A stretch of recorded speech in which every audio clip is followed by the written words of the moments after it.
Natal Penyuluh Agama Kristen Kota Bandung.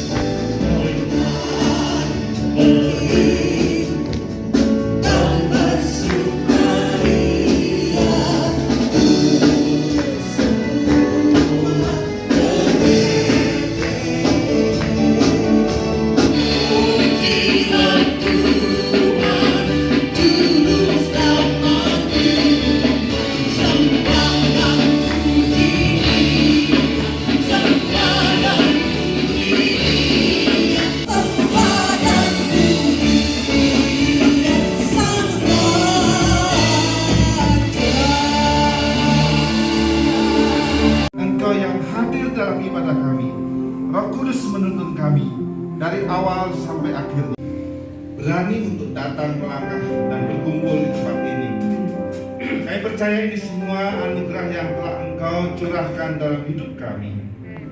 Kami rindu bersekutu dengan Engkau, kami juga rindu bersekutu dengan setiap saudara seiman kami, secara khusus untuk setiap penyuluh yang ada di kota Bandung ini. Mereka bersampai ke tempat ini dengan penuh sukacita yang daripada Engkau. Di dalam Yesus kami berdoa. Amin.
Silakan jemaat untuk menaikkan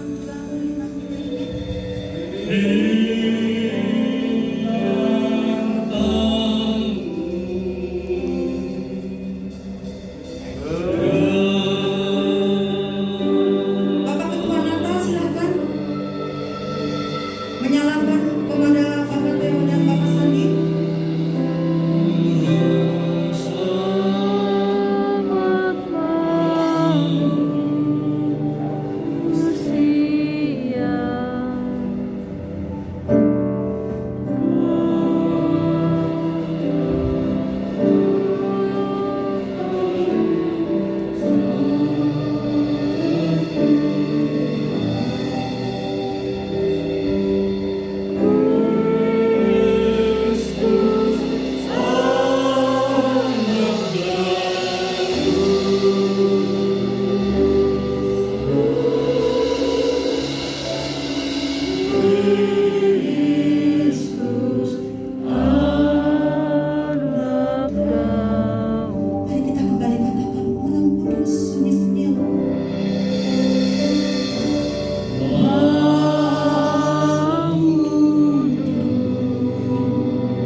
Bapak dan Ibu yang dikasihi oleh Tuhan Yesus Kristus, firman Tuhan pada kesempatan malam hari ini saya ambil dari kitab Yunus pasalnya yang ketiga, ayatnya yang pertama sampai ayatnya yang ke-10.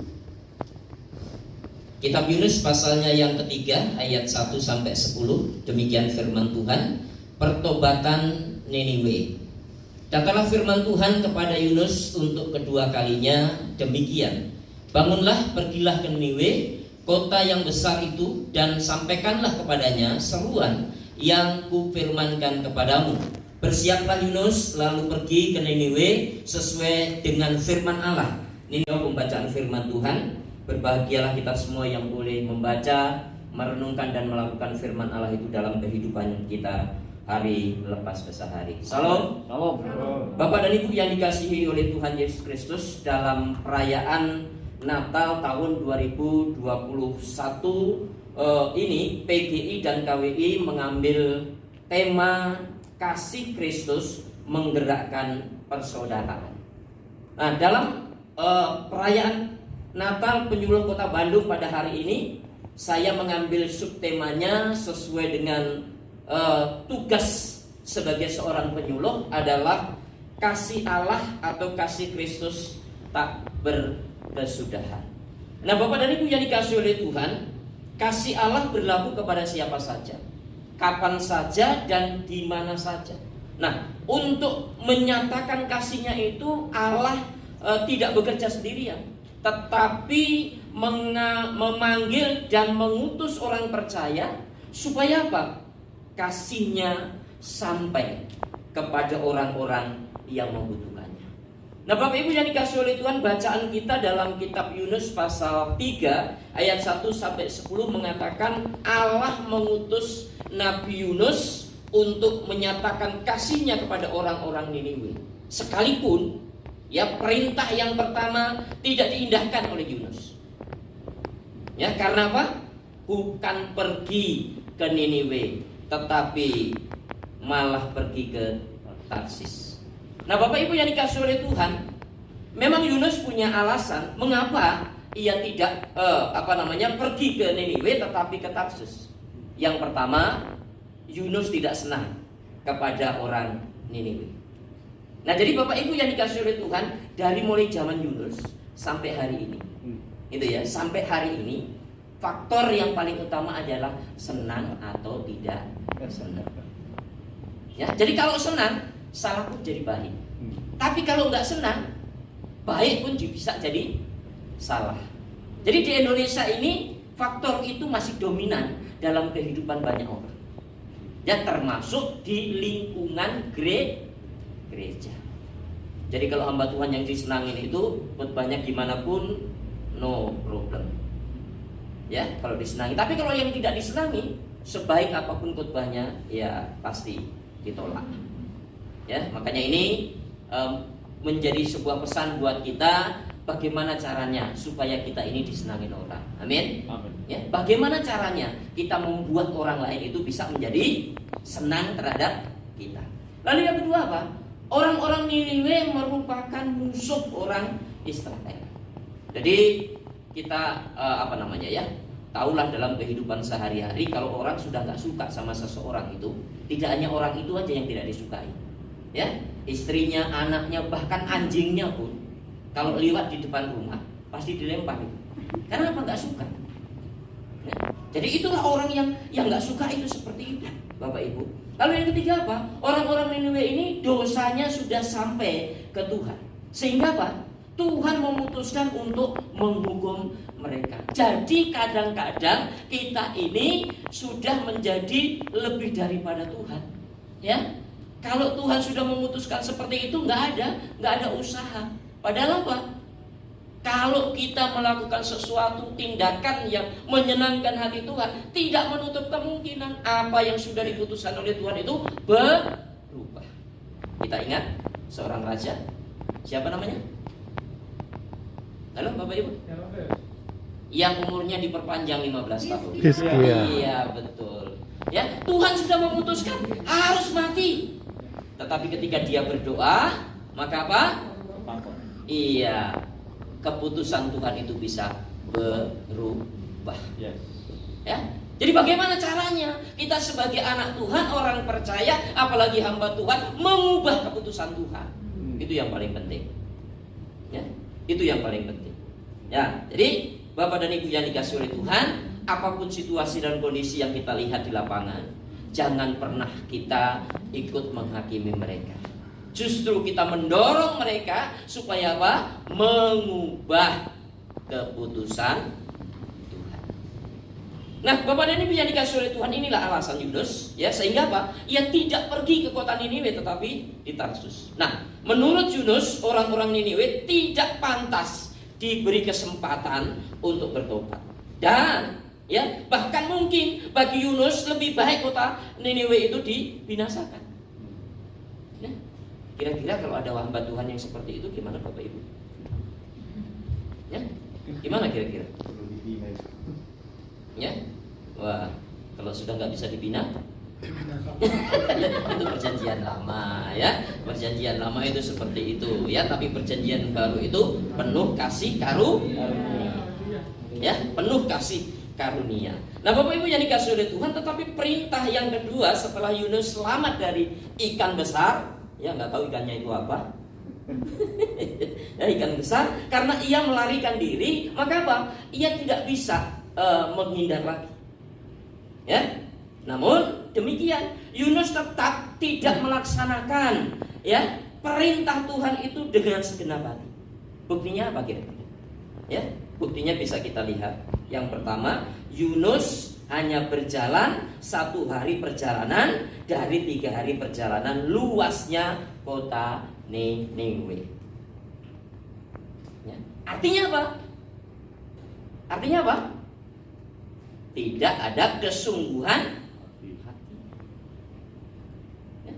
Lalu yang kedua, setelah sampai ke kota Niniwe, khotbahnya hanya singkat seadanya. Waduh, ya. Jadi orang yang melayani Tuhan dengan tidak sepenuh hati itu ya seperti itu. Khotbah aja dikurangin. Ya, tadi sih saya sudah dibisikin hanya 15 menit. Ya. Tapi saya nggak akan korting. Ya, itu seperti itu Bapak Ibu. Ya, apapun pelayanan yang kita laksanakan, kalau tidak dibarengi dengan kesungguhan hati, pasti itu terjadi. Ya, jadi penyuluh kira-kira kalau nggak sepenuh hati gimana? Ya, saya jadi penyuluh itu sejak zamannya Pak Ardi Rana Yunus. Nggak tahu tahun berapa itu ya, 90-an. Itu ya, waktu itu masih digaji. Bukan gaji sih. Dikasih honor itu, nggak tahu ini Pak, ada sahabat saya dari zaman tahun berapa itu. Ya Pak ya, betul ya Pak ya?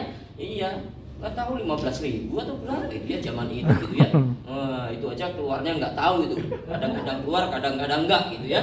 Ya kalau sampai hari ini honor tahun 2020 belum keluar itu ya, itu sudah biasa itu.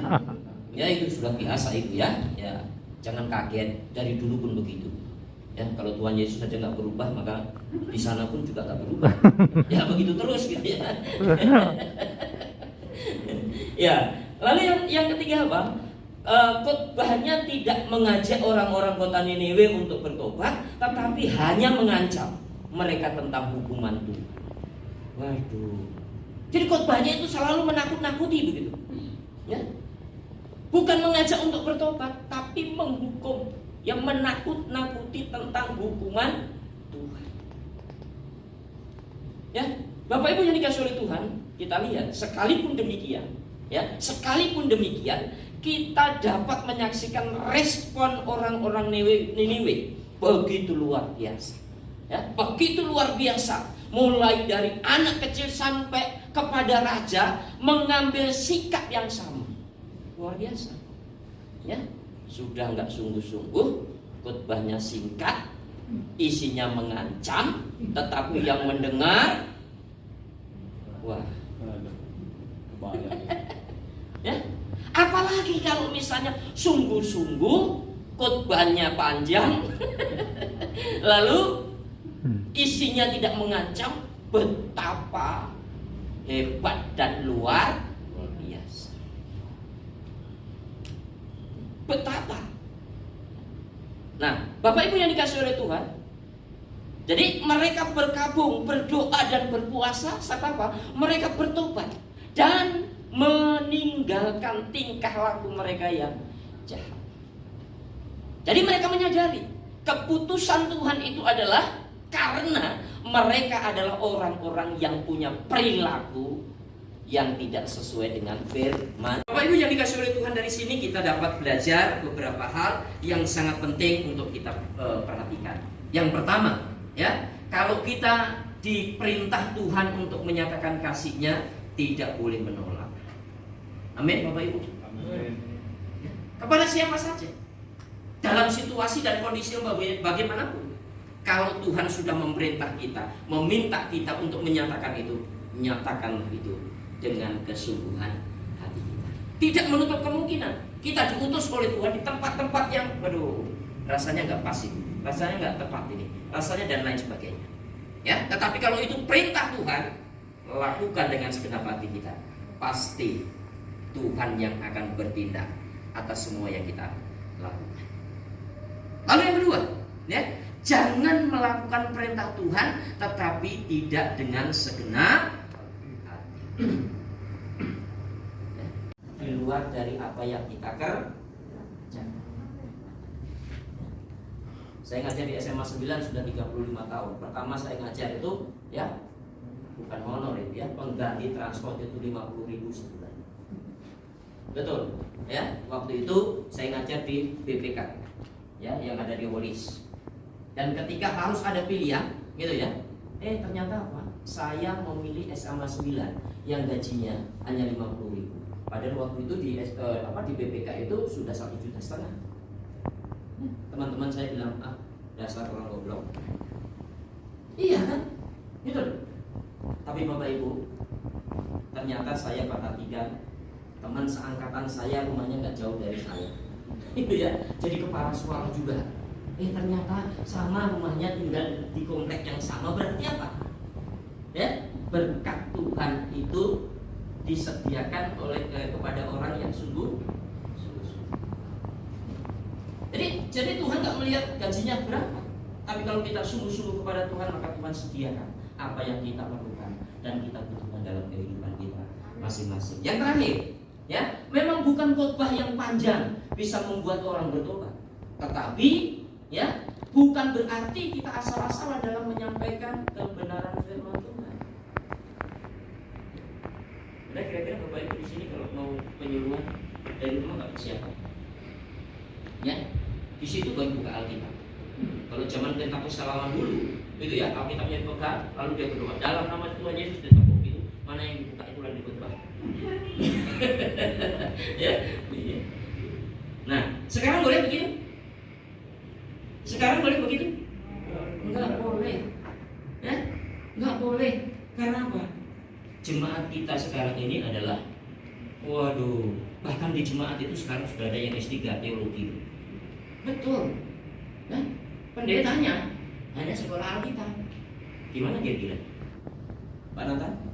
Gimana kira-kira? Nah, ini persoalan-persoalan seperti ini harus kita sikapi dengan positif. Supaya apa? Ya, kalau Bapak Ibu masih punya kesempatan untuk studi lanjut, studi lanjut. Jangan lihat, saya kan honornya dari Dimas Kristen hanya 1 juta sebulan. Gimana caranya? Ya, melangkah dulu, baru Tuhan memberi. Kalau kita nggak pernah melangkah, maka Tuhan tidak akan pernah memberi kepada kita. Jadi itu Bapak Ibu, pesan Natal yang boleh saya sampaikan pada kesempatan sore hari ini, secara khusus untuk penyuluh Kota Bandung. Biarlah apa yang Tuhan percayakan kepada kita laksanakan dengan kesungguhan hati. Jangan pernah melihat honor yang kita terima, tetapi lihatlah bahwa Tuhan yang memerintah kita sanggup menyediakan segala sesuatu yang kita perlukan dalam kehidupan. Tuhan Yesus memberkati kita. Amin. Betapa indahnya. Saudara boleh dengan kiri kanan dong.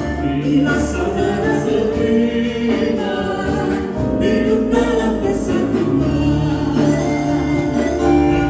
hati kepala yang berkeduanya dulu, seperti yang terlihat.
Shalom Bapak Ibu Saudara.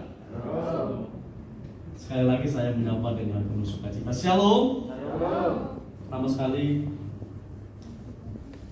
kami mengucapkan terima kasih kepada Tuhan kita Yesus Kristus yang oleh karena anugerah Tuhan acara kita ini boleh kita laksanakan tepatnya pada hari ini.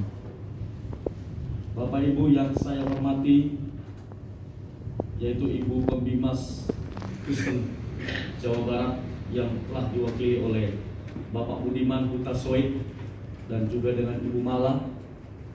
Terima kasih Bapak Ibu yang sudah hadir di tengah-tengah kegiatan acara perayaan ibadah Natal Penyuluh Kota Bandung.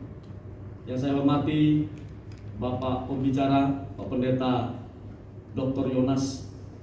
Terima kasih Bapak atas kehadiran dan pelayanan yang telah disampaikan. Dan yang saya hormati juga Bapak Pendeta Gembala Sidang setempat gereja Bethel Tabernacle, yaitu Bapak Pendeta Nathanael Theo yang sudah mendukung pelayanan daripada penyuluh bukan hanya di saat pada Natal ini saja, tetapi ketika ada pertemuan juga kita selalu melibatkan beliau sebagai bagian dari pembinaan terhadap rohani kita para penyuluh. Dan yang saya hormati juga, ternyata di tengah-tengah kita ada Pak Pendeta, yaitu Pak Pendeta Krisman Kota Barat, yang saya panggil ini Opung, Oras Opung. Terima kasih sudah hadir. Kita baru tahu kalau beliau adalah penyuluh yang sudah lama, Bapak Ibu Saudara. Kita perlu menjalin hubungan dengan para senior yang lebih dulu melakukan penyuluhan di Kota Bandung ini. Dan yang saya hormati sekaliannya, rekan-rekan penyuluh Kota Bandung bersama dengan seluruh tim musik yang ada dan seluruh perangkat yang ada di gereja ini. Kami bersyukur sebagai kata sambutan kami kepada hari ini bagi kita seluruhnya, kiranya damai Natal menjadi terus membawa kita mengalami kasih Kristus dan mengeratkan persaudaraan di antara kita, khususnya di antara para penyuluh Kota Bandung. Dan mohon maaf Bapak Ibu Saudara bila ada penyambutan kami, kekurangan kami dalam berbagai hal. Dengan penuh kasih Kristus, biarlah kita saling memberikan kesempatan untuk boleh memperbaiki di masa-masa yang akan datang. Dan kiranya dengan kata sambutan pada hari ini, saya menyambut Bapak Ibu Saudara penuh dengan kasih. Dan biarlah kiranya sekali lagi kasih Kristus, berkat Tuhan memberkati kita sekalian. Salam. Tuhan Yesus memberkati. Selanjutnya saya serahkan kepada Bapak Budiman selaku wakil Pembimas Kristen Jawa Barat. Silakan.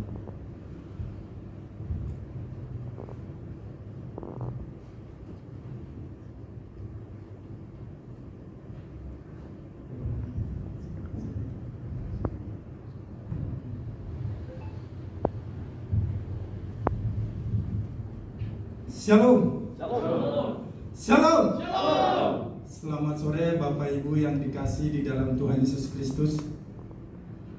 Pertama-tama saya menyampaikan terima kasih sebanyak-banyaknya kepada hambanya Bapak Pendeta Dr. Nathanael yang sudah memberikan tempat untuk kita bersama-sama merayakan Natal Penyuluh Agama Kristen se-Kota Bandung yang kita cintai. Yang kedua, saya mengucapkan terima kasih seperti apa tadi yang dikatakan oleh Pak Ketua. Di sebelah kiri saya, di sebelah kanan Pak Nathanael ada Pendeta Krisman, adalah mantan penyuluh yang sudah lama juga bergabung dan setia untuk mendampingi Dimas Kristen juga. Terima kasih Pak atas kehadirannya. Yang saya hormati Ketua Panitia, Ketua Jalu, yang saya hormati hambanya Bapak Pendeta Jonas. Terima kasih atas firman-Nya Pak yang sudah disampaikan lewat ibadah Natal pada sore hari ini.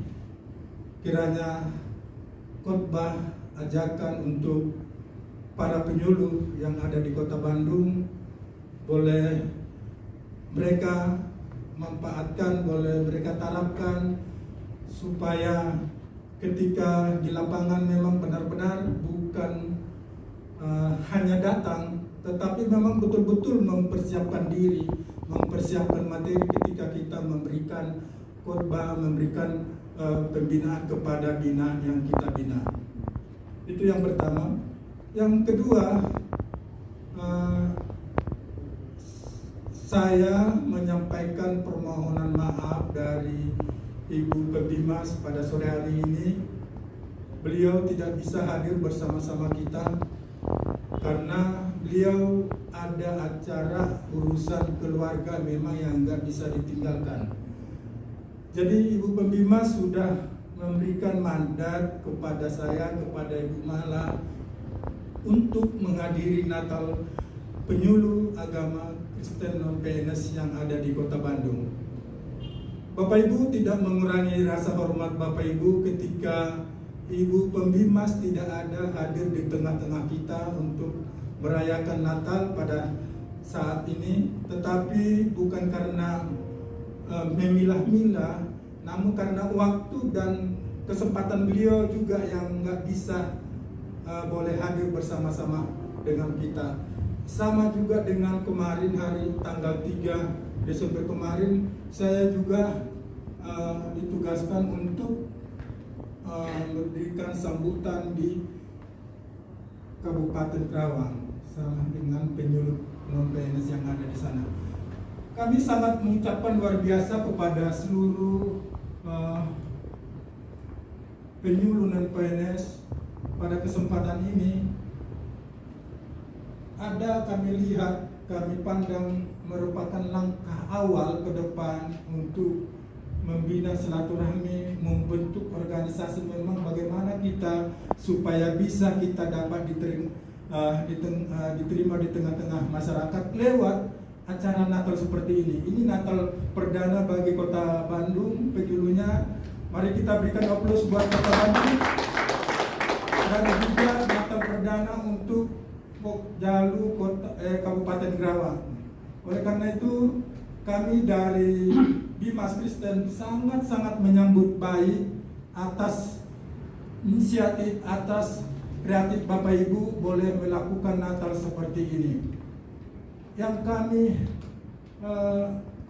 pesankan supaya memang kita boleh diterima di lapangan, kita boleh menjalin hubungan kerjasama dengan lingkungan di mana kita berada. Ketika kita menyampaikan ataupun ketika kita membina suatu kelompok yang sudah kita bina sejak bertahun-tahun boleh berjalan dengan baik, tentu sekali ada yang harus kita bayar. Artinya bayar dalam arti mau kita rela kita memberikan sesuatu pendekatan kepada lingkungan di mana kita berada. Itu harapan kami dari Bimas Kristen. Yang kedua, sesuai dengan tema Natal Nasional yang kasih menggerakkan persaudaraan. Ini sebenarnya sangat luar biasa PGI untuk membuat tema ini. Artinya kita sebenarnya mengajak supaya jangan hanya sesama kita penyuluh, jangan sesama hanya kita Kristen, tetapi mari kita ke lapangan, mari kita ke lingkungan kita untuk mengasihi masyarakat yang ada di lingkungan kita, sehingga kita boleh benar-benar ada sinar pancar itu di tengah-tengah kehidupan kita ketika kita ada di tengah-tengah masyarakat. Itu harapan kita, itu harapan Bimas Kristen kepada Bapak Ibu penyuluh non-PNS yang ada di Kota Bandung.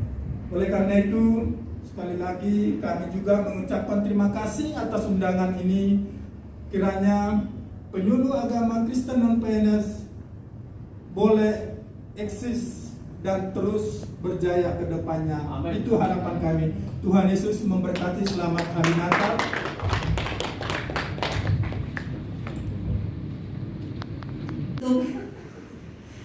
Memberikan kepada kita berkat di dalam doa berkat. Sekali lagi mohon maaf.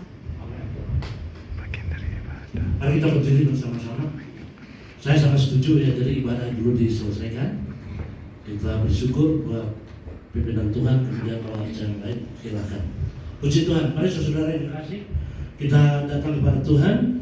Kita bersyukur karena Tuhan sudah memimpin acara ini dari awal sampai akhir, dan kita percaya Tuhan memberkati kita pada saat ini. Mari kita berdoa kepada Tuhan. Puji Tuhan, Bapa di dalam surga, dalam nama Tuhan Yesus Kristus kami bersyukur kepada Tuhan oleh karena anugerah Tuhan sehingga para penyuluh Umat Kristen Kota Bandung dapat mengadakan Natal tahun 2021 ini. Kami harus bersyukuri Tuhan bahwa semua yang dapat kami kerjakan karena anugerah dan kemurahan Tuhan.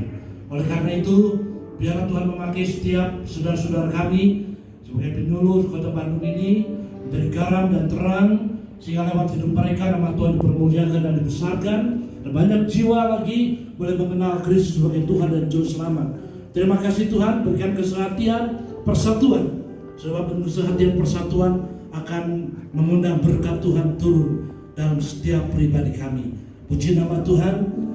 Kami bersyukur sore ini baik dari perwakilan Pembimas boleh hadir, dan hamba-hamba Tuhan yang menyampaikan firman, yang bawakan pujian, dan semua kami yang terlibat dalam acara ini. Tuhan memberkati. Kami percaya Tuhan, apa yang kami kerjakan tidak pernah sia-sia. Tuhan memberkati, melengkapi kami, dan biarlah di waktu yang akan datang Tuhan lebih memakai para penyuluh bagi kemuliaan nama Tuhan. Terima kasih Bapak yang penuh kasih. Juga saat ini kami berdoa kepada pemerintah negara kami Indonesia yang kami kasih, dari Bapak Presiden, Wakil Presiden, para menteri, dan pejabat yang terbawah di daerah yang sedang menanggulangi virus corona dan pemulihan ekonomi. Memberkati pemerintah kami, sebab semua berkat, segala pertolongan datang dari Bapa segala terang. Terima kasih Tuhan, kami percaya Indonesia penuh kemuliaan Tuhan. Saudara-saudara terkasih, kita berkat dari Allah Bapa, cinta kasih dari Tuhan Yesus Kristus, persekutuan kudus menyertai kita semua saat ini sampai selamanya di dalam nama Tuhan Yesus. Kita berdoa, yang mengasihi Tuhan mengatakan, Amin.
Kami mempersembahkan sesuatu, kalau engkau teringat dalam hatimu akan kesalahan saudaramu, maka apa katanya? Minta ampunlah dulu kepada sesamamu. Ya, sebab apa? Ya, firman Tuhan mengatakan sesungguhnya tangan Tuhan tidak kurang panjang untuk menyelamatkannya, dan pendengarannya tidak kurang tajam untuk mendengar. Tetapi yang merupakan pemisah antara kamu dan Allahmu. Ayo. Emang pertanyaannya apa? Dan yang membuat ia menyembunyikan diri terhadap kamu ialah segala. Gimana ayatnya, Bu? Yesaya 59. Betul. Kalau udah jawab, kita jawab lagi nggak? Sudah. Oh, sudah kan? Saya berdoa aja. Dosa ini ya memutuskan hubungan kita dengan Allah. Ya, hubungan kita itu terputus. Kalau dosa kita menjadi penghalang kita berdoa saja tidak bisa nyampe ke Tuhan, yakinlah. Karena dosa yang menjadi penghalang. Kita coba ya berbuat baik, menyelesaikan ini dengan apapun. Kalau dosa itu tidak diselesaikan, tetap aja ada penghalang. Anda berdoa sampai mungkin puasa berapa kali pun, kalau dosa ada, tetap aja menjadi penghalang dengan itu. Tuhan ngomong kok. Ya. Tetapi jika kamu mengaku dosamu, maka Ia adalah setia dan adil. Ah, enggak lagi. 1 Yohanes 1:9. Wah, keren. 1:9. Ayo mah, bukannya. Mengampuni dosamu dan menyucikan kamu dari segala kejahatan.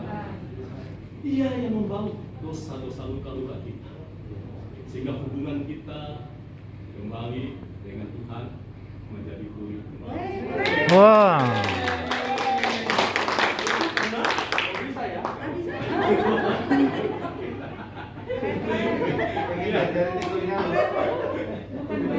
Ini perlu masukin materi Pak belum. Kurang lah. Puasa 40 hari 40 malam nih Bapak. Iya, satu lagi lupa Ibu. Ya. Firman Tuhan berkata, ya, Ayat kehidupan. Firman Tuhan berkata apa? Sekalipun, ya, dosamu merah seperti kerisi, akan putih seperti apa? Salju. Sekalipun berwarna merah seperti kain kesumba, akan menjadi putih seperti bulu domba. Di mana ayatnya? Oh ya. Ah, habis. Dosa kita di hadapan Tuhan itu seperti itu, Tuhan lihat. Ya, merah seperti kermiji. Saya tidak tahu kermiji itu apa Pak. Merah seperti kain kesumba. Tetapi syukur kepada Allah. Ya, ini saya ngomong ini. Kristus sudah mati untuk kita. Dia mengangkat dosa kita. Sehingga yang merah tadi di hadapan Gusti Allah. Oh. Saya ini penginjil Sunda Pak, jadi Kontekstual. Ya, Tuhan angkat dosa kita itu menjadi bersih. Wah. Diangkatnya. Pesan yang sudah disediakan oleh hamba Tuhan, oleh hambanya yang sangat murah hati, juga tentunya dari panitia Natal, juga dikelola sehingga kita semua bersukacita mendapatkan hadiah-hadiah. Puji Tuhan, puji Tuhan kan? Wah, ya masih ada? Ya. Oh begitu. Ada bisik-bisik apabila hadiahnya tidak cocok boleh dibagikan kepada yang membutuhkan. Bagaimanapun hadiah adalah sesuatu yang menarik bagi kita. Oh, sudah semuanya? Terima kasih. Terima kasih yang sudah mendapatkan. Nanti diperiksa lagi, mana tahu yang belum diperiksa ada ya. Terima kasih untuk Bapak Ibu saudaraku sekalian.